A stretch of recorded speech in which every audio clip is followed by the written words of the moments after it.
Whenever someone disappears in the woods, many believe that it's nothing unusual and assume they simply got lost or ran away.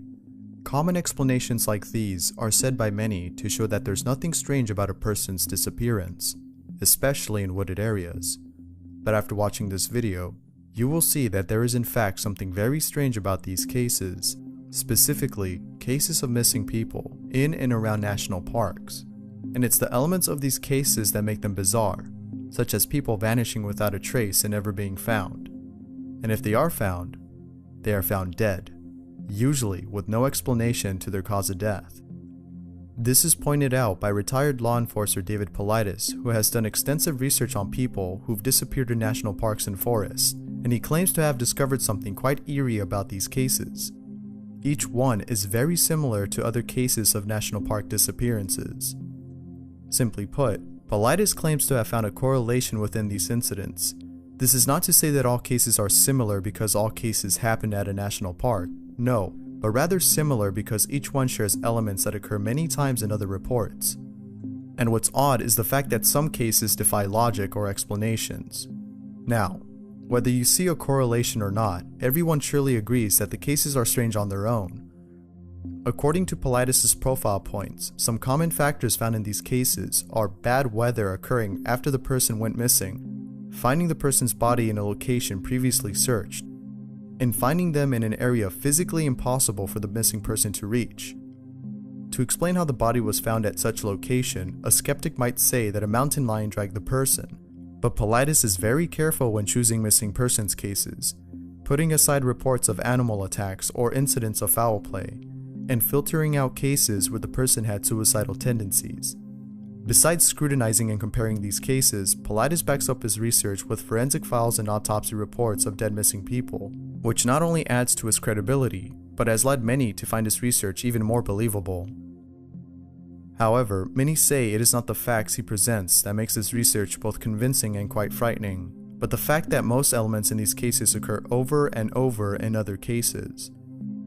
And many believe that it can't be a coincidence, which is demonstrated by Paulides' cluster map. This map currently holds 59 clusters of national park disappearances across the US, and each cluster holds cases that are similar to each other.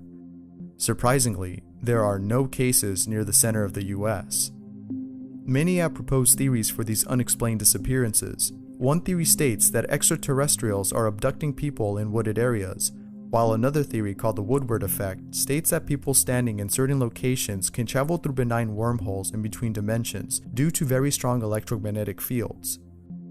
Although Paulides hears about these theories, he does not say which is correct, nor does he say if a theory does exist. Paulides states that he has never given a theory, he has given a series of facts. In other words, he has presented details and is letting us propose our own explanations. Plus, he knows that accepting a theory over others can damage his credibility since someone might find a flaw in his explanation. But even without an explanation, the facts alone seem to fit anyone's theory, including the creepy ones. But even more creepy is the connection he made between national park disappearances and water-related cases in urban areas. In fact, in his book based on urban cases, Paulides touches on Elisa Lam's mysterious death. However, many argue that the author Stephen Young mentioned this case before he did. Now, if you haven't heard about the death of Elisa Lam, I recommend watching videos about her mysterious case. There are countless videos that discuss at length about her strange death and autopsy report, just like Paulides does in his research.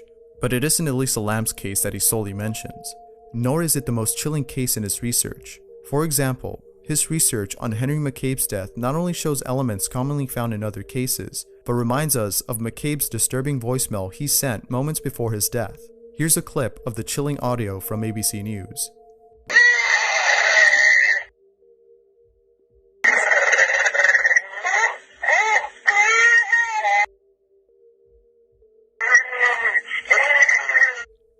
This recording, coupled with Paulides' research, has convinced many that something strange is actually happening in and out of national parks. Of course, Paulides is not trying to prove that something predatory lurks in the shadows.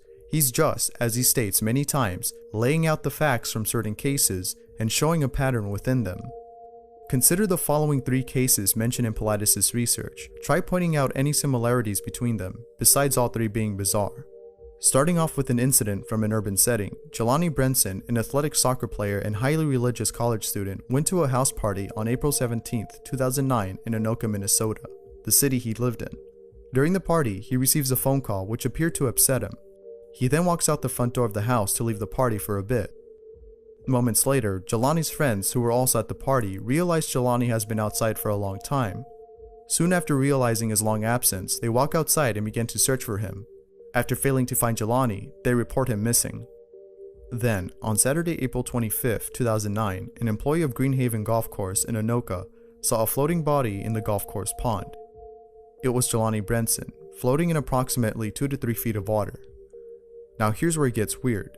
His autopsy report states unknown cause of death and no foul play. Besides finding his body without shoes, his socks were clean, which led investigators to believe someone placed him there.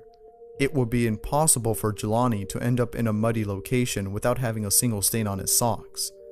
Further complicating the case, Jelani's autopsy also indicates that he died earlier before his body was in the water, meaning he didn't drown. To this day, this case remains a mystery.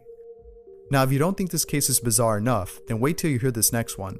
On Friday, March 14, 2014, Dr. James McGrogan, an emergency room physician from Indiana, went on a hiking trip outside Vail, Colorado. At around 8:30 a.m., he and 3 friends start hiking on a trail that would lead them to Iceman Hut, which is a location they plan to reach. During their hike, the group stops to take a short break. However, McGrogan, being physically active, continues traveling up the trail, expecting his friends to catch up with them after they finished resting. After taking their break, they began to follow the path McGrogan took. Moments later, after realizing McGrogan was nowhere in sight, the group calls the Eagle Valley Sheriff's Department to file a missing person report. Soon after reporting McGrogan missing, a search and rescue operation was underway.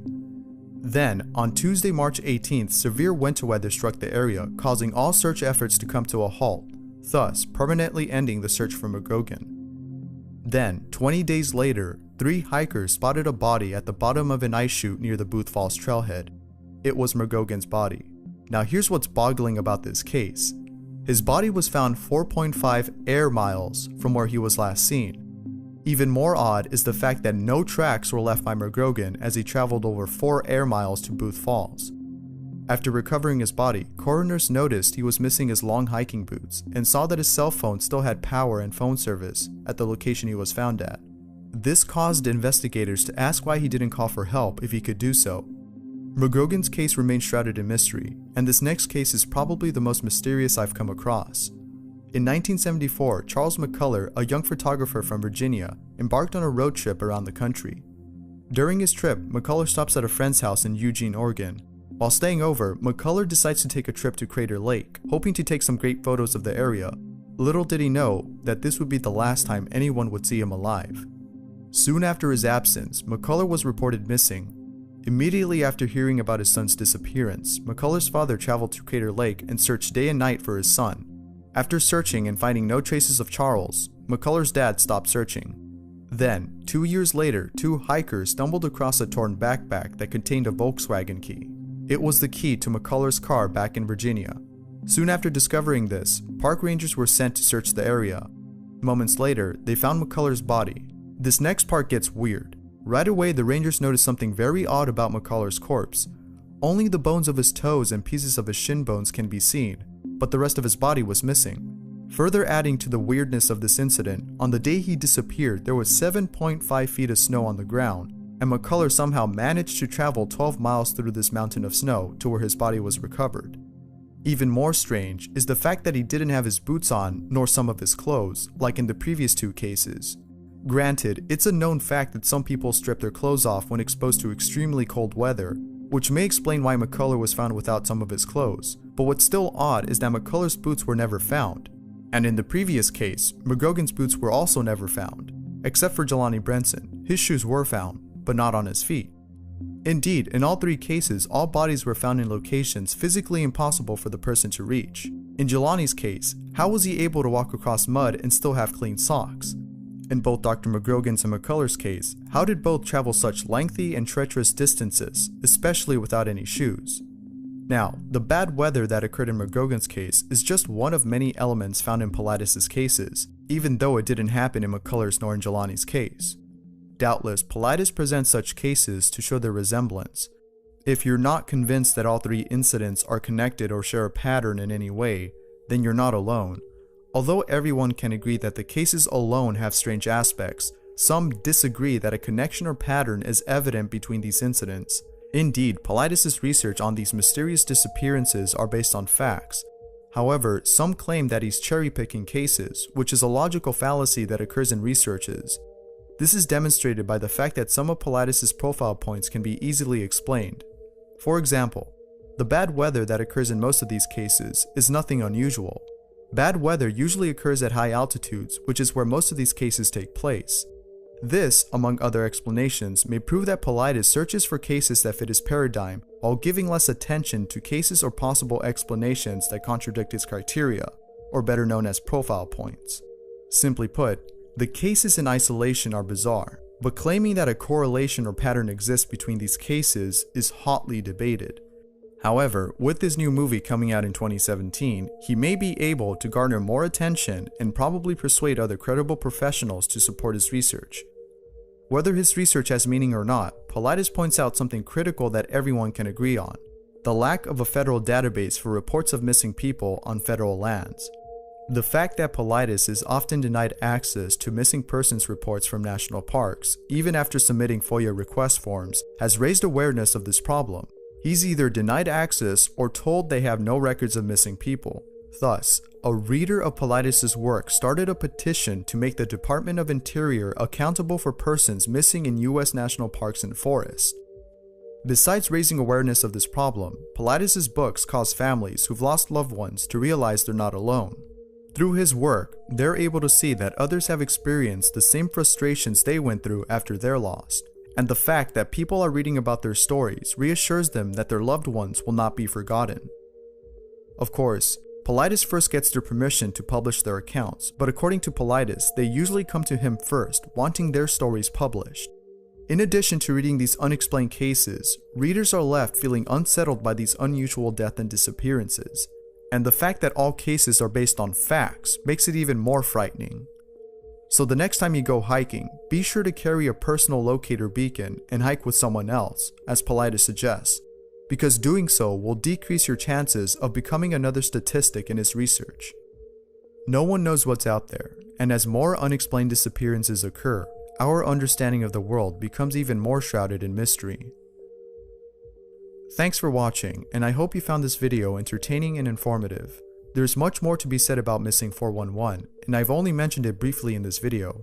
If you're interested in learning more about this research, I recommend visiting canammissing.com. I provided a link below. That said, I'm Bizarre Bub, and I'll see you in the next bizarre video.